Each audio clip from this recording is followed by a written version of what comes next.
आपण ऐकत आहात VAG मराठी स्टोरीज आणि मी सादर करते आहे साद तुला, एक नवी कोरी ऑडिओ स्टोरी.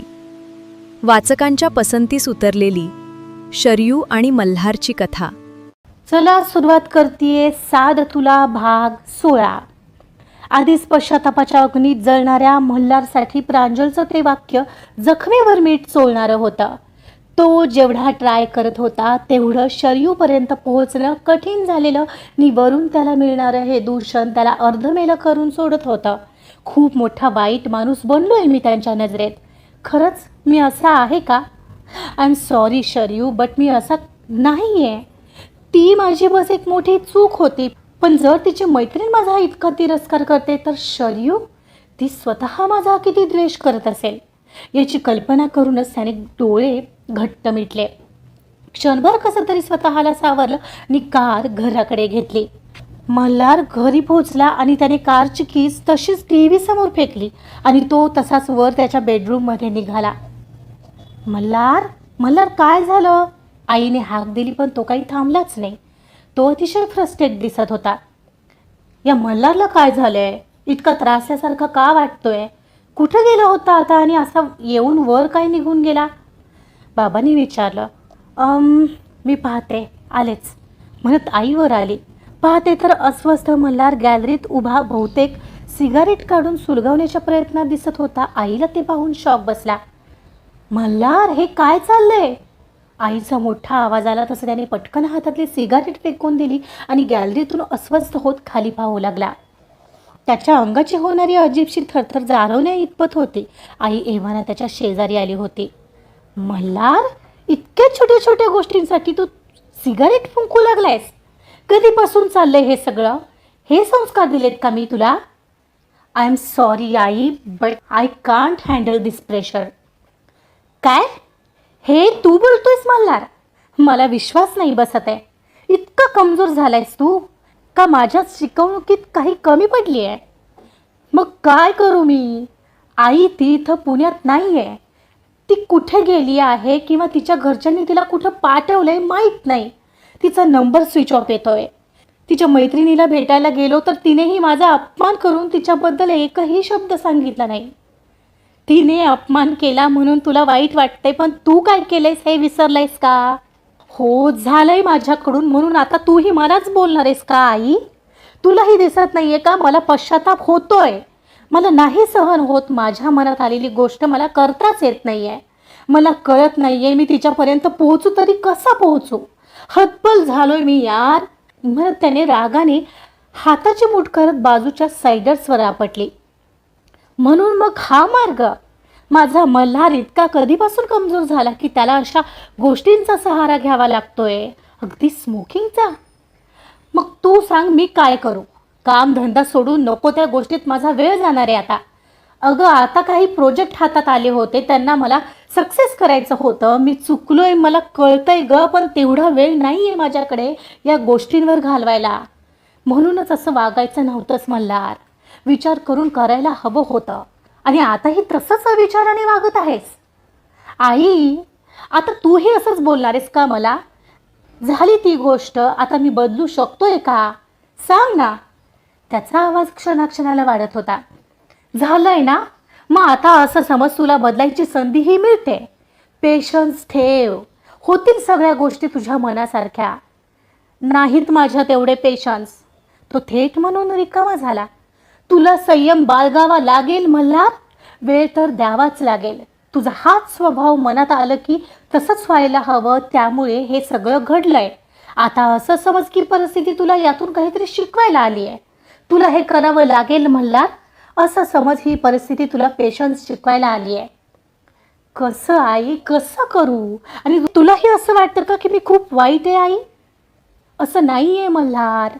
तू वाईट असतास तर तुझी चूक मान्य केली नसतीस. ती चूक सुधारण्याचा प्रयत्न केला नसतास, पण तू करतोयस आणि यातच सगळं आलं बाळा. आई म्हणाली तसा वैतागून तो बेडवर जाऊन बसला आणि डोक्याला हात लावून बसला. आई त्याच्या बाजूला जाऊन बसली आणि तिने मायेने त्याच्या डोक्यावरून हात फिरवला. आई, मी खूप थकलोय. मला नाही सहन होत हा अपराधीपणाचा भार. जडावलेल्या आवाजात म्हणत त्याने त्याचं डोकं आईच्या मांडीवर ठेवलं. आई त्याच्या केसातून प्रेमाने हात फिरवत राहिलेली सध्या तीच एक जागा होती जी त्याच्या मनाला शांतता देणारी होती. शांत हो मल्हार, सगळं ठीक होणार आहे, एवढं लक्षात ठेव. चल थोडं खाऊन घे आणि आराम कर आज. काहीच विचार करू नको. मग उद्या येणाऱ्या दिवसासोबत ठरव की तुला काय करायचं आहे, ठीक आहे? त्याने बस मान हलवली. चल मग मी वाढायला घेते. आई थांब ना, थोडा वेळ असंच प्लीज, जाऊ थोड्या वेळाने. बरं पडून राहा तू, डोकं दुखत नाही आहे ना, म्हणत आई त्याचं डोकं चेपू देऊ लागली आणि पाणावलेले त्याचे डोळे त्याने हळूवार मिटले. त्याला थोडंसं शांत वाटत होतं. इकडे शरयूने स्वतःला बिझी करायचं ठरवलेलं. दुसऱ्या दिवशी सकाळी उठून ती जिमला गेली. जिमला गेल्यावरही तिला मल्हार आठवत नव्हता असं काहीच नव्हतं.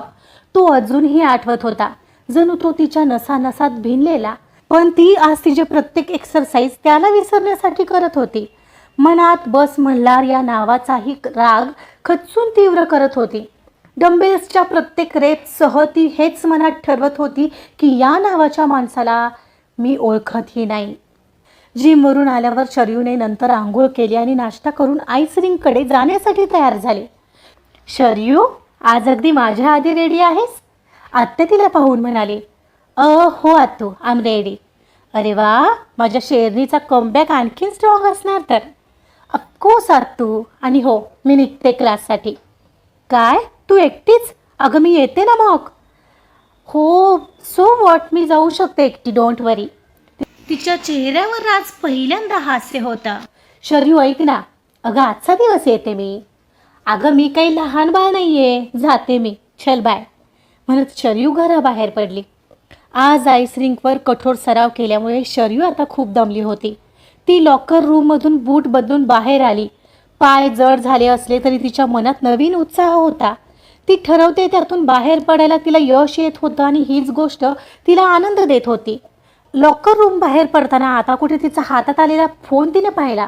पाहते तर व्हॉट्सअपला प्रांजलचा मेसेज होता. प्रांजलचा मेसेज म्हणताना तिने घाईतच व्हॉट्सअप ओपन केलं.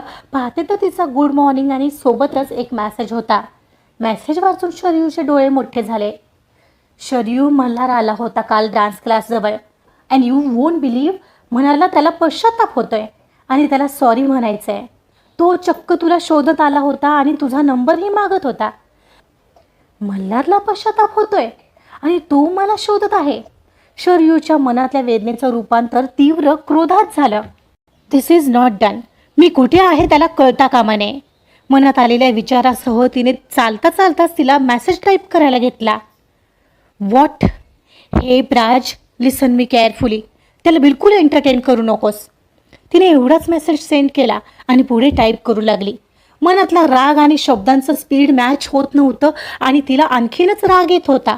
रागाने कीबोर्डवर मेसेज टाईप करत ती तिच्याच विचारात निघालेली. नेमक्या त्याच क्षणी समोरून अनिशने येत तिला जोरात ओढलं. त्याचं ओढणं इतकं जोरात होतं की तिचा फोन तिच्या हातातून सटकला आणि तो खाली जमिनीवर पडला आणि ती अनिशसोबत खाली जमिनीवर कोसळली. जेव्हा ती पडली तिला एवढंच कळलं त्याने तिला ओढलेलं आणि आता तो खाली आणि ती त्याच्या वर होती. Hey you, are you mad? Don't you see? Are you blind? तिने रागाने त्याच्यावर हात उगारला. ओ वेट वेट वेट, मी तुला वाचवलं, माझ्यावर काय चिडते आहेस? तो बाजूला होत म्हणाला. तुला समोर पाहायला येत नाही? त्या मुलाला धडकली असतीस. हो मग तुला काय करायचंय? माझं मी बघेन ना. ती सरळ रागाने उठत म्हणाली. हो का? ओके, मला काही हौस नाही आहे, सॉरी, नेक्स्ट टाईम नाही वाचवणार. भलाई का तो जमानाही नाही रहा, म्हणत तो निघून गेला. शरयूने एव्हाना फोन जवळ येत फोन उचलला. पाहते तर मोबाईलच्या स्क्रीनला खूपच स्क्रॅचेस आलेले. अर्धवट मेसेज टाईप झालेला सेंडही झाला नव्हता. तिने सरळ वरची स्क्रीन लेअर काढली आणि प्रांजलला फोनच लावला. रिंग वाजत होती. लगेचच समोरून कॉल उचलला गेला. हे प्रांजल, काय म्हणालीस? आता का आला होता तो? माझं हृदय एकदा तोडून त्याची मनशांती झाली नाहीये का? शरयूचा राग आता बाहेर पडत होता. आय डोंट नो यार, मलाही विशेष वाटलं, पण डोंट वरी, मीही सोडलं नाही. चांगलं सुनावलं त्याला. तू त्याला माझा नंबर तर नाहीच ना दिला? त्याला अजिबात सांगू नको मी कुठे आहे. आता मला माझं आयुष्य सुखाने जगू दे म्हणाव. हो शरयू, तू शांत हो, मी नाही सांगणार त्याला, आय स्वेअर. ती शांत तरीही अस्वस्थ होत म्हणाली.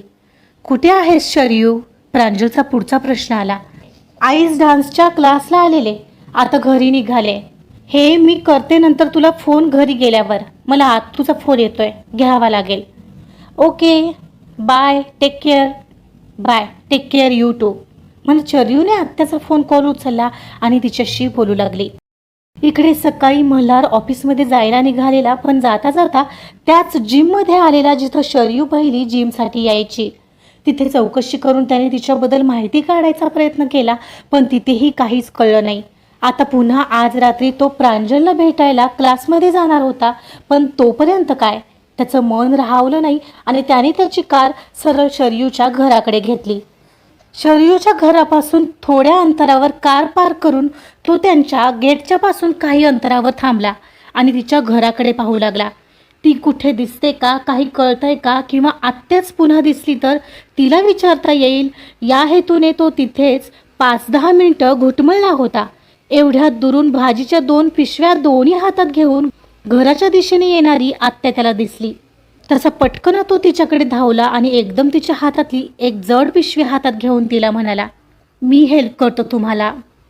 आपल्या बाजूला अचानक कोणीतरी येऊन हातातली पिशवी घेण्याचा प्रयत्न करतोय. कोण आहे ते पाहायला नंदिनीने तिचा चेहरा मल्हारकडे वळवला आणि ती त्याला इथं पाहून शॉक झाली.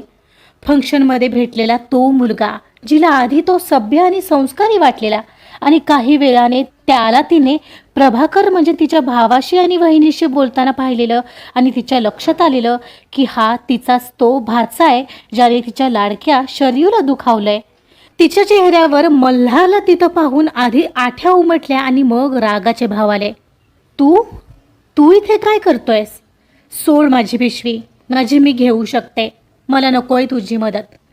आत्या, आय एम सॉरी, मी चुकलोय, मी तुझी आत्या नाही आहे. हां, तिच्या चेहऱ्यावर आता रागाचे भाव होते. आय नो, मी खूप दुखावलंय तुम्हाला, मी खरंच दिलगीर आहे. त्याच्या तोंडून उद्गार बाहेर पडले आणि हातही जोडले गेले. तुला आत्ता कळालं का? पण आता काय उपयोग? माझ्या शरयूला आणि पर्यायाने मलाही तू प्रचंड दुखावलंयस आणि आता का आलायस? तू प्लीज इथून जा, मला तुझं तोंडही पाहायचं नाही आहे आणि कृपा करून माझ्या शरयूपासून आणि माझ्या घरापासून दूर राहणार आहेस, म्हणत आत्या झपाझप पावलं टाकत गेटमधून आत निघाली. आत्या प्लीज तू रागाव माझ्यावर, मला बोल हवं तर, पण माझं एकदा ऐकून तर घे, मला काही ऐकायचं नाहीये, जा रे तू, म्हणत तिनं आत जाऊन गेटही लावलं. शरयू कुठे आत्या? मला तिची बस एकदाच माफी मागायची आहे, प्लीज काहीतरी सांग, प्लीज आत्या. मल्हार विनवणी करत होता, पण आत्या तशीच आत निघाली. तू तिच्यापासून दूर राहणार आहेस, कळलं? तुझा आणि तिचा काहीच संबंध नाही, म्हणून तिने त्याच्या तोंडावर दार लावलं आणि आत निघून गेली. मल्हारला हतबल वाटत होतं. त्याने पाण्याने भरलेले डोळे बोटाने टिपले आणि तो सरळ आता तिथून ऑफिसमध्ये जायला निघाला. आईच्या सांगण्याप्रमाणे त्याला पेशन्स तर ठेवावेच लागणार होते.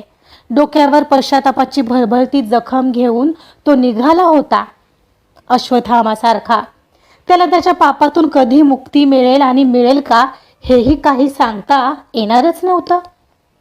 आजचा भाग इथे संपलेला आहे. बिचारा मल्हार पश्चातापाच्या अग्नीत तर जळतोय, पण शरयूचा ना ठावठिकाणा मिळतोय ना हृदयाला होणाऱ्या त्रासातून सुटका मिळते. बघूया त्याची या त्रासातून पूर्णपणे कधी सुटका होते. त्यासाठी ऐकत रहा साद तुला. कथा आवडत असेल तर प्लीज लाईक करा, सबस्क्राईब करा आणि शेअर सुद्धा करा. Thank you so much.